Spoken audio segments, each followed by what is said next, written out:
Hello, welcome to Sacerdotus Hangouts. On today's program or show, I'm going to talk a bit about probably most of the whole show. I'll talk about the Ferguson decision regarding Officer Darren Wilson. Uh, for those of you probably listening around the world that are not aware of the situation in America, back in August, a police officer shot and killed a 18-year-old boy, man, I should say, Michael Brown, who's African American, and the police officer is Caucasian or white. And this set off a chain reaction of riots throughout Ferguson, which is in Missouri. And riots took place, property were damaged and looted, and things were chaotic. And for the days following the incident, people were protesting, marching all over the place, and you know asking for justice. The name of the officer wasn't released until almost like a week later, and his photo was later released. And the people were complaining about that, stating that they should have had a right to know then and there who was the officer involved in the shooting. And reports came that Michael Brown was unarmed and that he had his hands up saying "I surrender" or in a surrendering pose, and the officer Darren Wilson shot at him anyhow.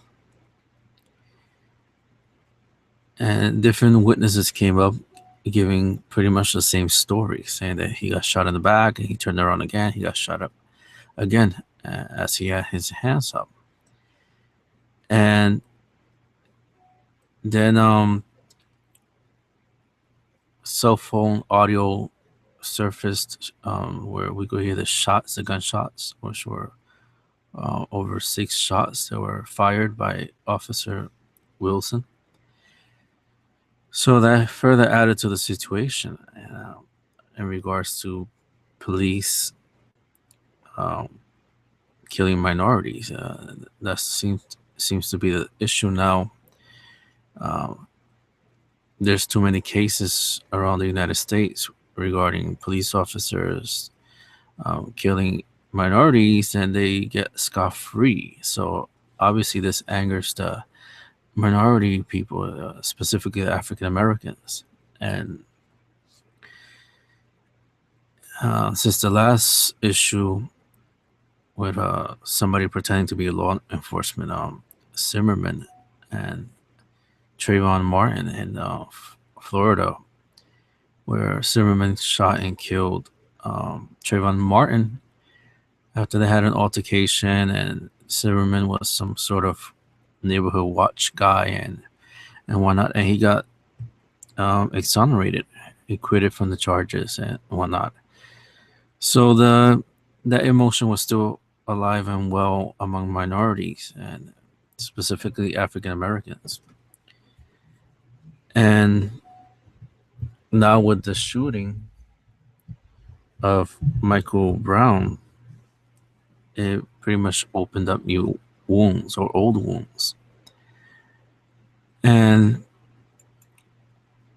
since August, people have been waiting to hear the decision from the grand jury on whether or not Officer Darren Wilson will be indicted.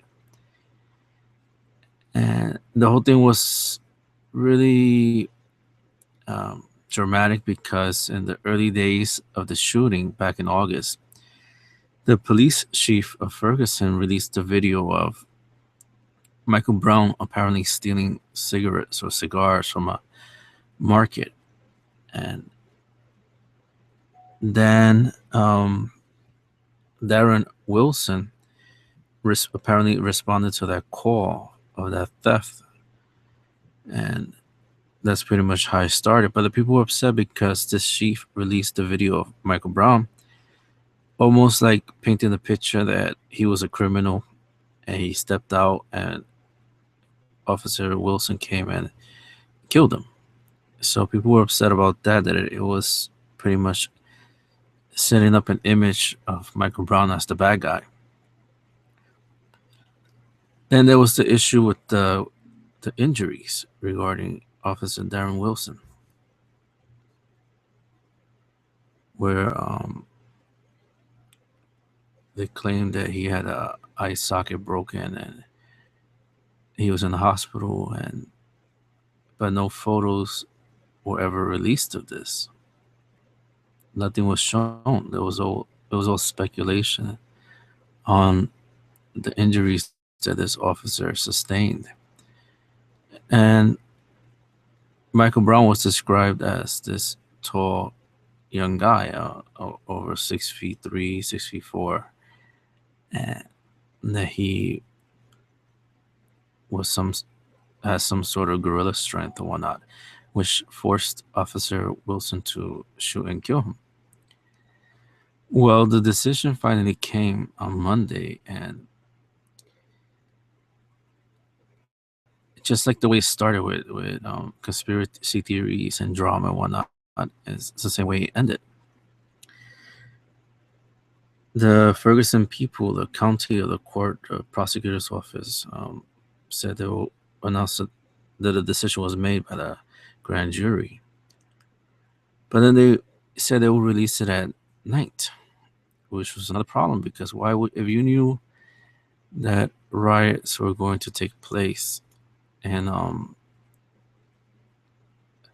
whether the possibility of riots was going to take place after experiencing it when the shooting took place in the summer, why would you release the information late at night when all the kids got home from school, especially the teenagers who like to get rowdy, and review this decision knowing that it could pretty much open up the gates of hell, so to speak?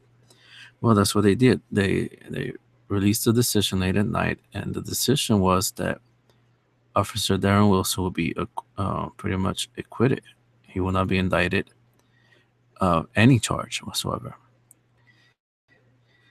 And the prosecutor was the St. Louis County prosecutor, Robert McCulloch. And people were wondering about him, and they were worried that he wouldn't do a fair job because his father was a police officer and was killed by an African American. So the people who were looking for justice for Michael Brown obviously were suspicious of Robert McCulloch, saying that he will be biased and he won't present the case fairly, he won't present the evidence fairly and whatnot. And from his statement when he reviewed the decision, they were in a way correct, because it was almost as he was defending Darren Wilson. The way he presented the decision and emphasizing that there were inconsistencies and contradictions with the witnesses. Some witnesses said that Michael Brown turned around and had his hands up. Others said that he didn't. Some of them even recanted and said that they weren't even there, that they just heard the story and decided to just say, I'm a witness. So it was like he was attacking the people, the side that he was supposed to represent. So people were pretty much upset with that. And then Michael Brown's family was not told of the decision when they were promised that they would be notified when the decision was reached. And as soon as the decision was made, it took a while for the people to absorb it. I guess they were in a bit of shock, and then eventually when it sunk in, they started throwing, some of the protesters started throwing objects, bottles at the police officers, and they started trying to flip over a patrol car, and then even set fire to police cars. So hell broke loose again in Ferguson. But this time it was far worse. Many stores were looted. They were set on fire. Cars were set on fire. When the fire department firemen came to turn off the fire, they were actually shot at by people. Somebody was shooting, or several people were shooting. The police chief said that it was probably over 150 shots were fired.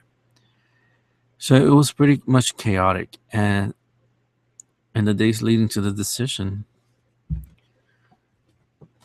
the governor of Missouri, Nixon, said that he called up the National Guard to pretty much keep order and everything.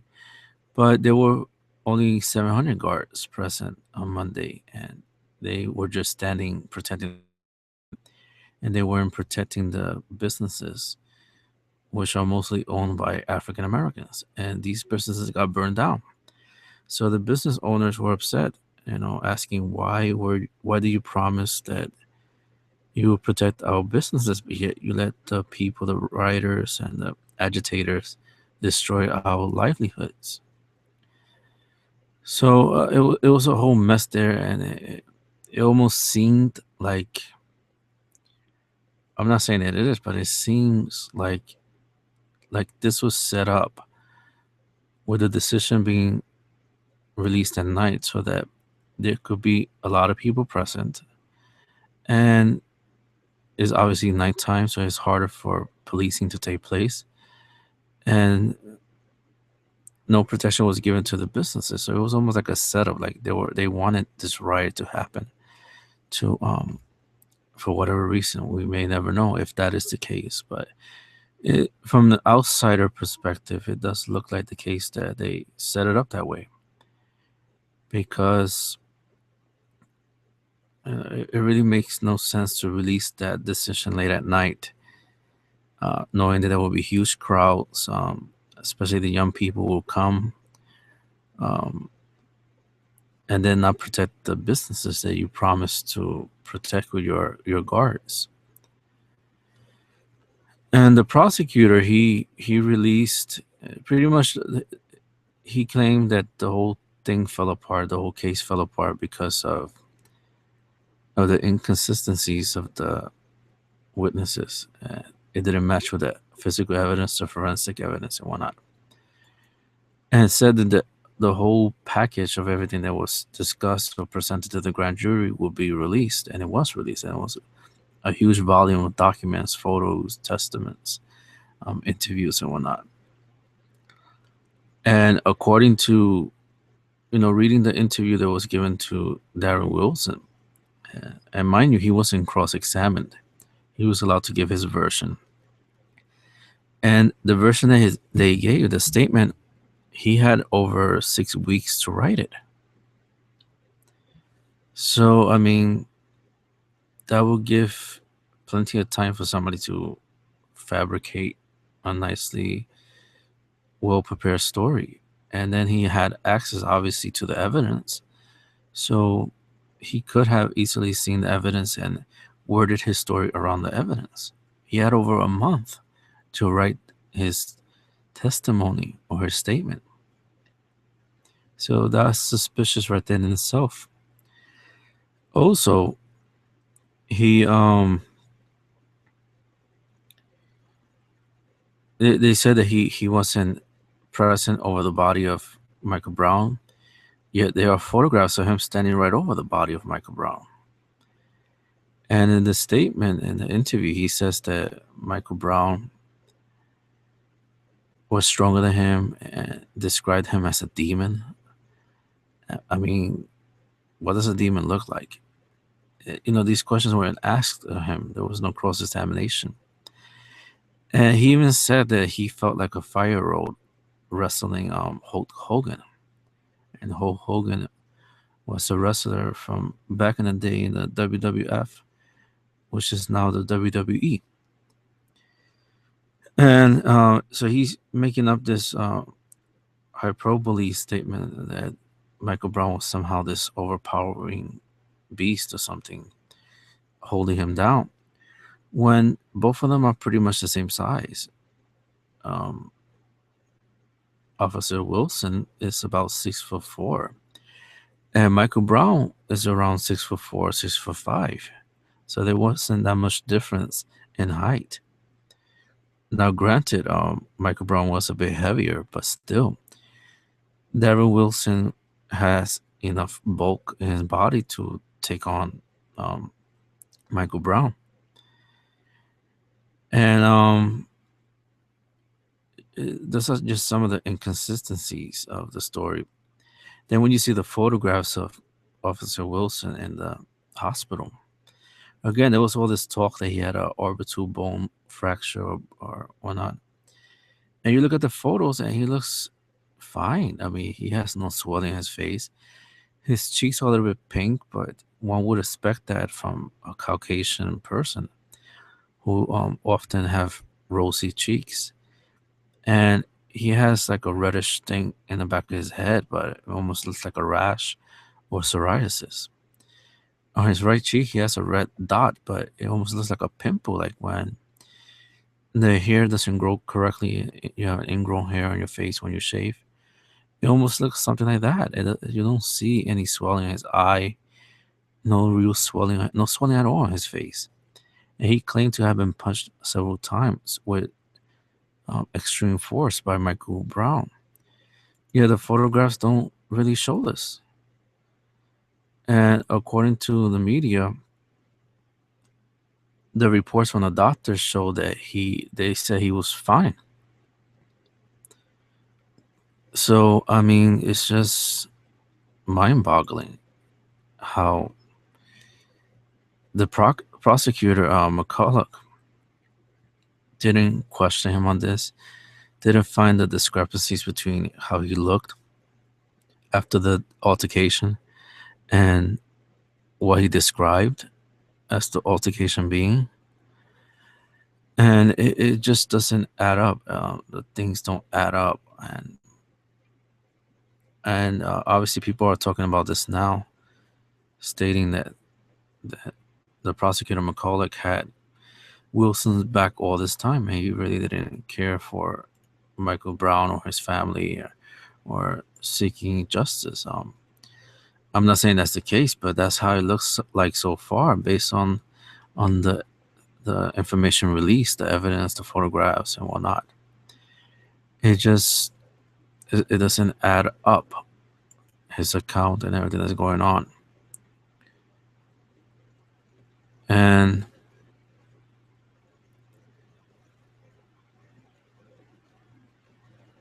the whole thing is just, it's just gonna bring more problems because people want answers, people wanted justice, and this adds fuel to the fire and the belief that African Americans, minorities, are not valued in American society, and that law enforcers, the police, get a free ride on everything, and you can't really prosecute police officers because they are law enforcers.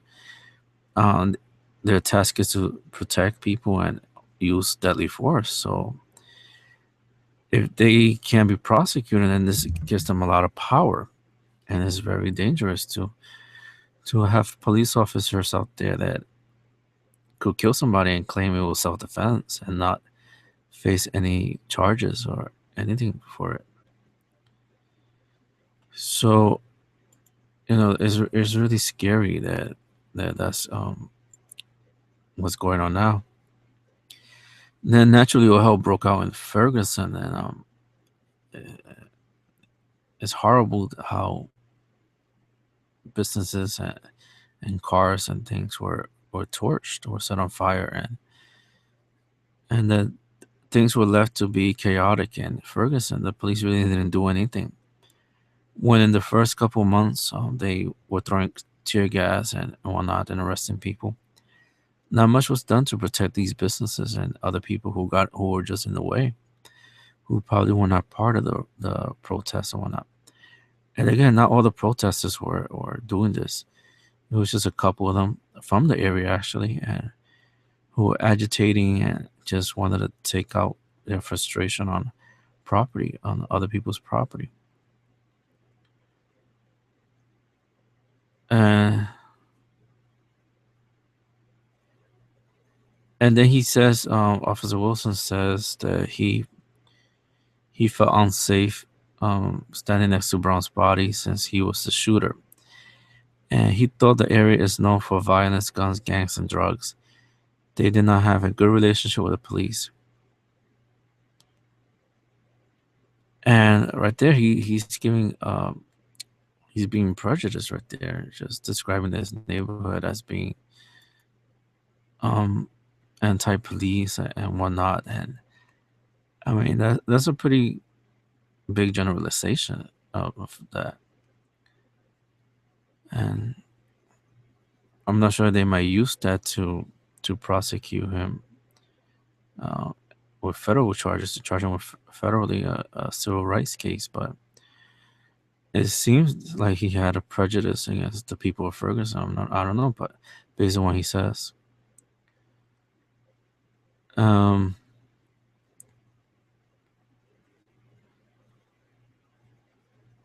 and just the description of a 5-year-old wrestling Hulk Hogan. I mean, how many 5-year-olds are 6'4"? There wasn't that much difference between both men. I mean, it's just unfortunate that these things happen.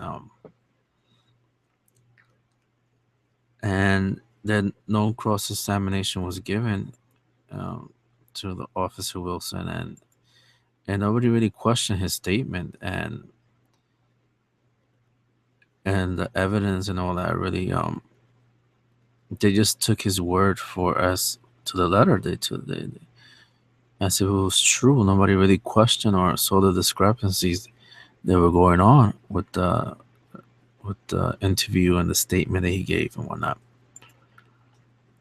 Now, I'm not saying that Officer Wilson is guilty, but I mean, based on the information that I've seen, it is highly suspicious how this whole process went about. This grand jury and what they were presented, and that the prosecutor McCulloch didn't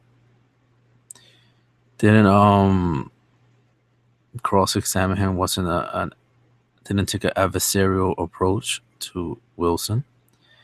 In one instance, he even told Wilson, "I know this is hard for you," almost feeling pity for Wilson, whereas a prosecutor is supposed to be hardline, trying to find the facts, cross-examining, trying to catch people in a lie or whatnot. And now the protests are continuing, and they're spreading all throughout the United States, in Boston, New York, Florida, California, Chicago, all over the place. They are people are walking to the streets. They are protesting. Thank God it's not getting as bad as Ferguson. To my knowledge, they're not setting buildings and stuff on fire. But obviously, people are upset and they are concerned of what's going to happen next. And if minorities have any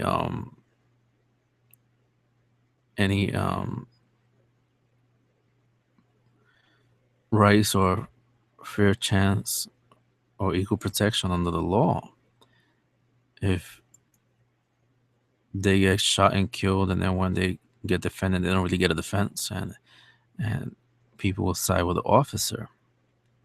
So it's really unfortunate, and it brings back to many instances where African Americans and Hispanics were killed or attacked by police officers, and there was ample evidence showing that the police officer was in the wrong, yet the officer was set free without any charges or whatnot. And I don't know what's going to happen after this. I mean, how long these protests are going to continue, but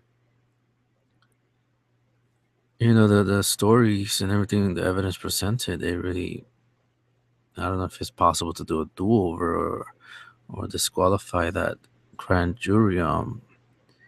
Even though it's not a trial, I know you can't try a person again for the same crime, but this wasn't a trial, so I don't know if there's any procedure there that where they could find another prosecutor, which the people wanted that from the beginning. They didn't trust McCulloch, and they wanted a special prosecutor, but the governor didn't want to present another prosecutor in the case. So it's really sad. I felt bad for Michael Brown's mother who broke down, started crying. I could imagine the pain that she's going through. Um, I'm really sad that the people couldn't keep their cool and resorted to violence and destruction. You know, that should never be used. Even though in American history, the Boston Tea Party was pretty much a riot and destruction of property, but I mean, those were older times and people thought different there, and we shouldn't repeat violence um, against violence, or we shouldn't use violence against violence. It just brings more violence, and it doesn't produce anything, doesn't produce any fruit whatsoever. So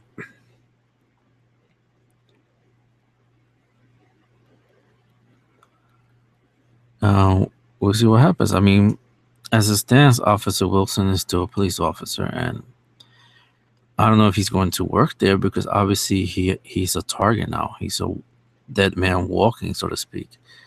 Definitely, a lot of people have put bounties on his head already. So, which is unfortunate because people are innocent to proven guilty. But I mean, the whole procedure, the Michael Brown and Darren Wilson, is a bit sketchy, and I think it should be looked over again.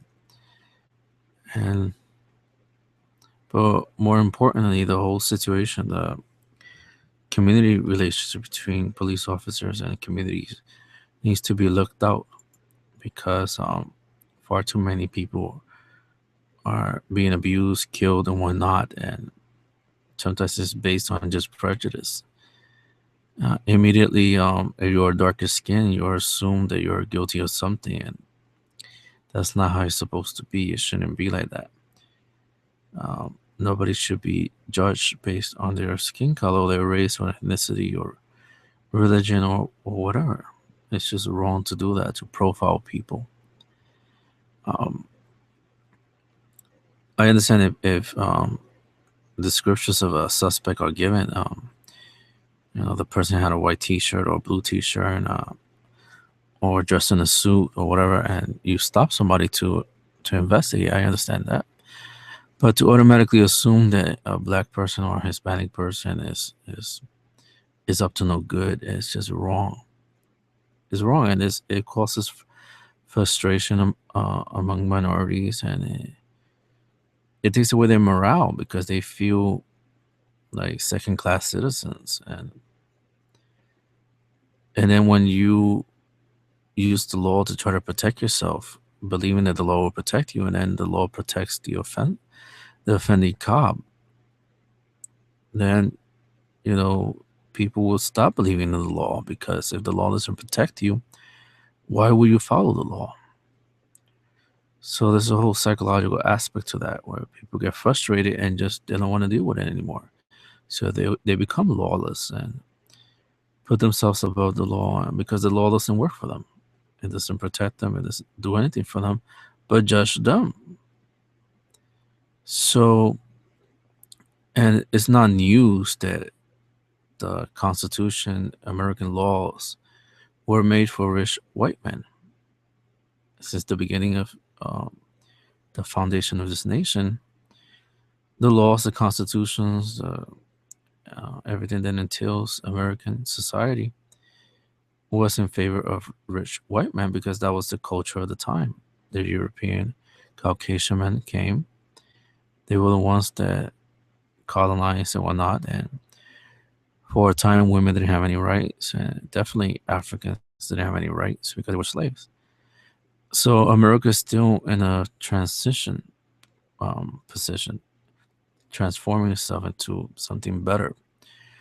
But since its beginning, its laws have always favored rich white men, and the Constitution is an example of that, where it was written to protect the farmers and the businessmen, the people that have power and money. And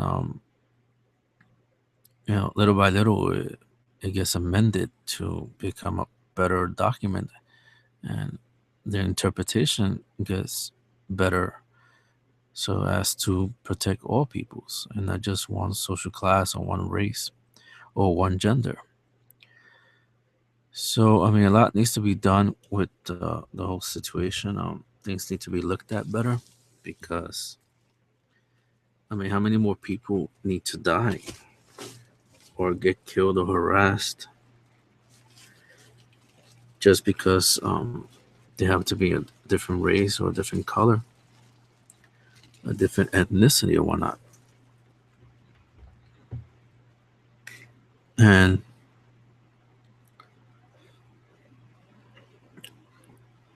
I also learned that the church that Michael Brown's father attended, I'm not sure if it's the same church that had the funeral service. It was actually burned down by the rioters um, on Monday, and that's really sad that they went to the extreme of burning down the church where Michael Brown's own father attended.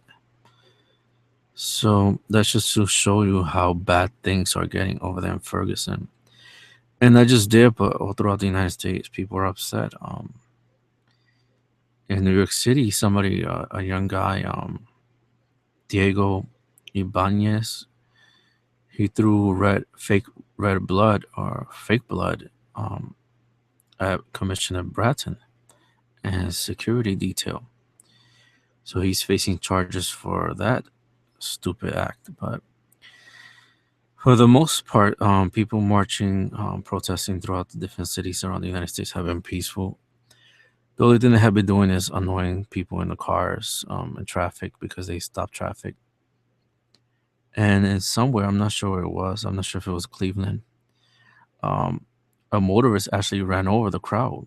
I guess he or she got upset because they were holding up traffic and just sped off and ran over this lady or young girl.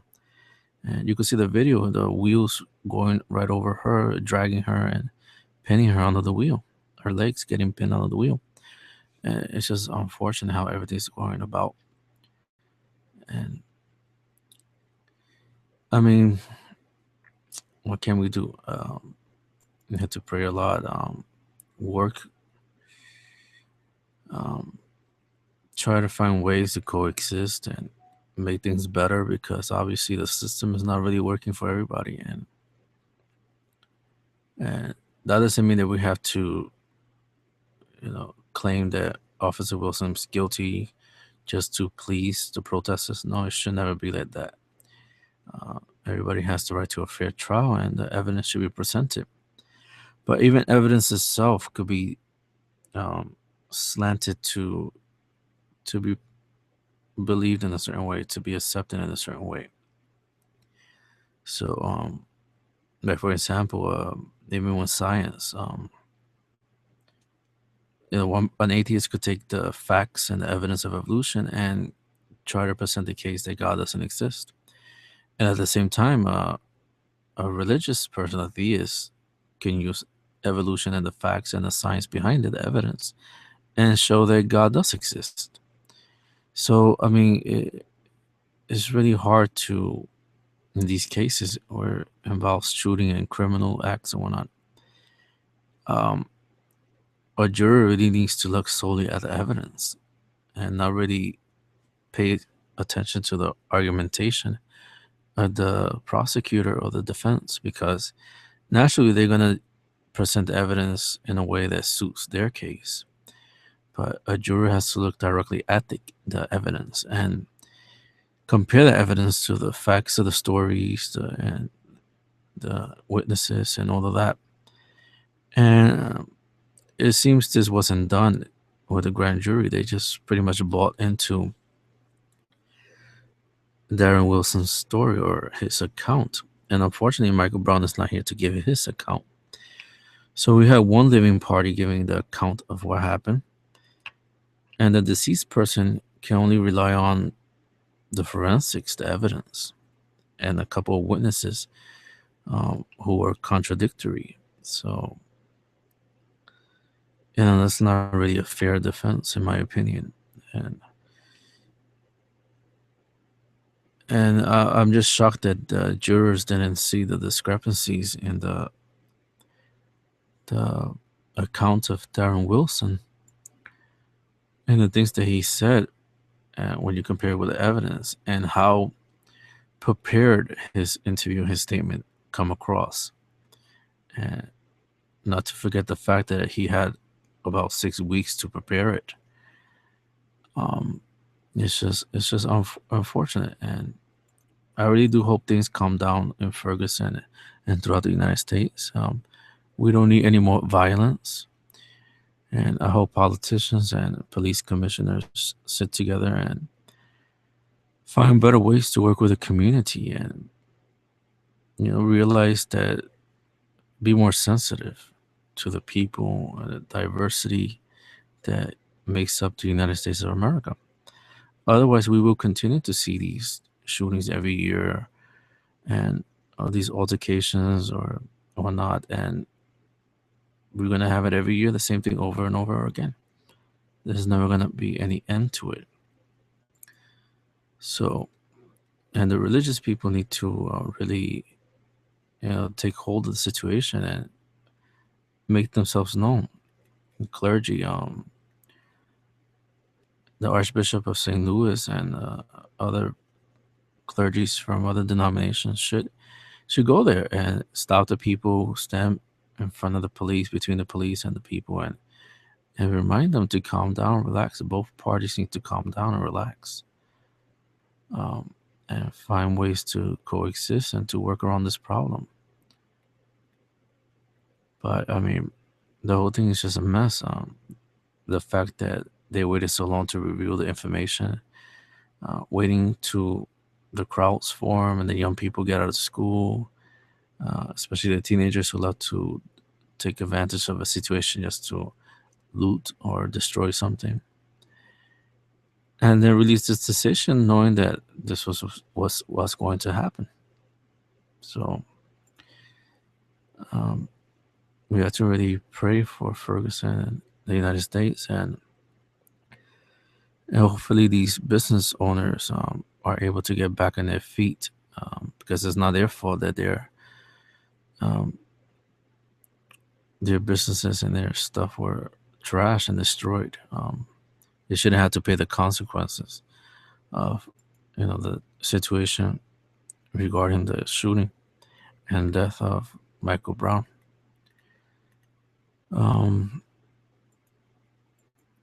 And President Obama really needs to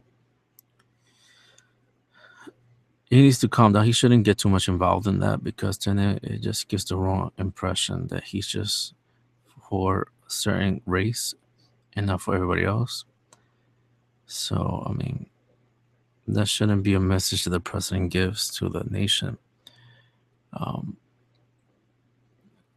and whatnot. Anyhow, thank you for listening. God bless and Merry